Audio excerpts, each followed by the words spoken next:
اعوذ باللہ من الشیطان الرجیم بسم اللہ الرحمن الرحیم رب اشرح لی صدری ویسر لی امری واحلل عقدۃ من لسانی یفقہوا قولی۔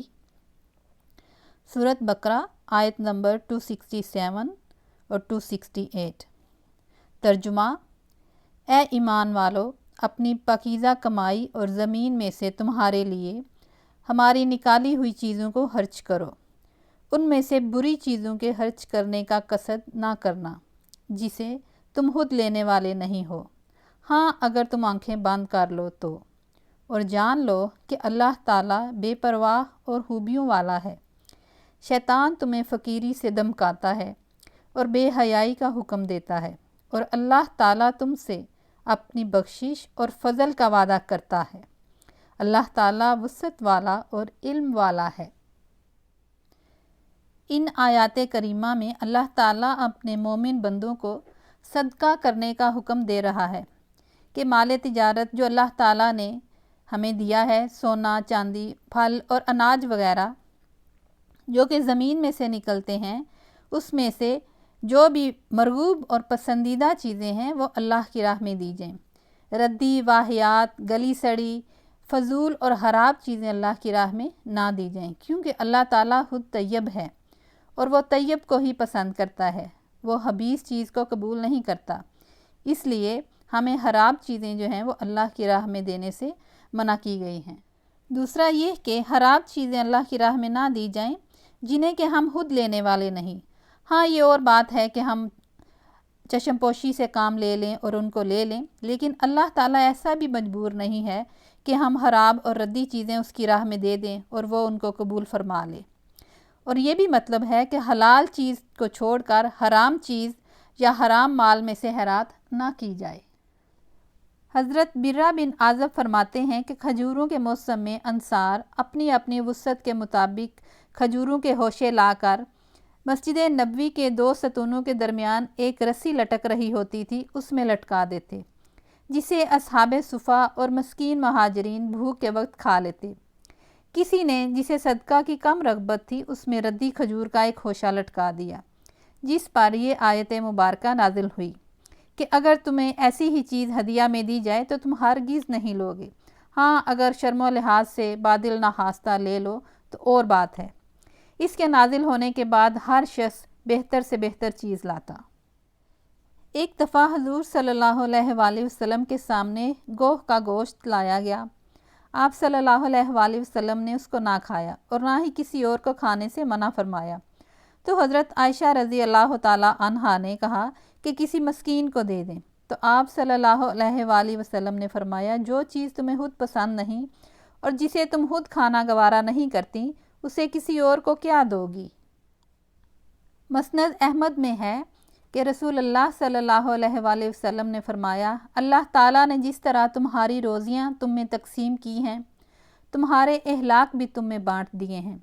دنیا تو اللہ تعالیٰ اپنے دوستوں کو بھی دیتا ہے اور دشمنوں کو بھی، ہاں دین صرف دوستوں کو ہی عطا فرماتا ہے، اور جسے دین مل جائے وہ اللہ کا محبوب ہے۔ اللہ کی قسم، جس کے ہاتھ میں میری جان ہے، کوئی بندہ مسلمان نہیں ہوتا جب تک کہ اس کا دل اور اس کی زبان مسلمان نہ ہو جائے۔ کوئی بندہ مومن نہیں ہوتا جب تک کہ اس کے پڑوسی اس کی ایذاؤں سے بے خوف نہ ہو جائیں۔ لوگوں کے سوال پر آپ صلی اللہ علیہ وآلہ وسلم نے فرمایا، ایذا سے مراد دھوکہ بازی اور ظلم و ستم ہے۔ جو شخص حرام وجہ سے مال حاصل کرے اس میں اللہ تعالیٰ برکت نہیں دیتا، نہ اس کے صدقہ خیرات کو قبول فرماتا ہے، اور جو چھوڑ کر جاتا ہے وہ سب اس کے لیے آگ میں جانے کا توشہ اور سبب بن جاتا ہے۔ اللہ تعالیٰ برائی کو برائی سے نہیں مٹاتا بلکہ برائی کو اچھائی سے مٹاتا ہے، حباثت سے حباثت نہیں مٹتی۔ اس آیت سے ہمیں یہ پتہ چلتا ہے کہ ایک تو ردی چیزیں اللہ کی راہ میں دینے سے منع کیا گیا ہے، اور دوسرا حرام مال سے صدقہ و خیرات قبول نہیں ہوتا۔ پھر فرمایا ہے کہ اللہ تعالیٰ نے تمہیں اپنی راہ میں خرچ کرنے کا حکم دیا ہے اور عمدہ چیز دینے کا کہا ہے۔ اس سے یہ نہ سمجھ لینا چاہیے کہ اللہ تعالیٰ کو اس چیز کی ضرورت ہے، بلکہ وہ تو بے نیاز ہے، ہم سب اس کے محتاج ہیں۔ یہ حکم صرف اس لیے ہے کہ غربا بھی دنیا کی نعمتوں سے محروم نہ رہیں۔ اللہ تعالیٰ تو فضل والا ہے، اس کے خزانے میں کوئی کمی نہیں۔ اپنے حلال اور پسندیدہ مال میں سے اللہ کی راہ میں خرچ کیا جائے اور پھر اس کی صحابت پر نظریں رکھی جائیں اور اس کا بدلہ اس سے بڑھ چڑھ کر اللہ ہمیں عطا فرمائے گا۔ وہ نہ تو مفلس ہے اور نہ ہی ظالم ہے، وہ حمید ہے۔ حدیث میں ہے کہ ایک چوکا شیطان مارتا ہے اور ایک توفیق کی راہبری فرشتہ کرتا ہے۔ شیطان تو شرارت پر آمادہ کرتا ہے اور حق کے جھٹلانے پر، اور فرشتہ نیکی پر آمادہ کرتا ہے اور حق کی تصدیق پر۔ جس کے دل میں یہ خیال آئے تو وہ اللہ تعالیٰ کا شکر ادا کرے اور جان لے کہ یہ اللہ کی طرف سے ہے، اور جس کے دل میں وہ وسوسہ پیدا ہو تو وہ اعوذ پڑھے۔ مطلب یہ ہے کہ اللہ کی راہ میں خرچ کرنے سے شیطان ہمیں روکتا ہے اور دل میں وسوسہ ڈالتا ہے کہ اس طرح ہم فقیر ہو جائیں گے، غریب ہو جائیں گے، اس نیک کام سے روک لو۔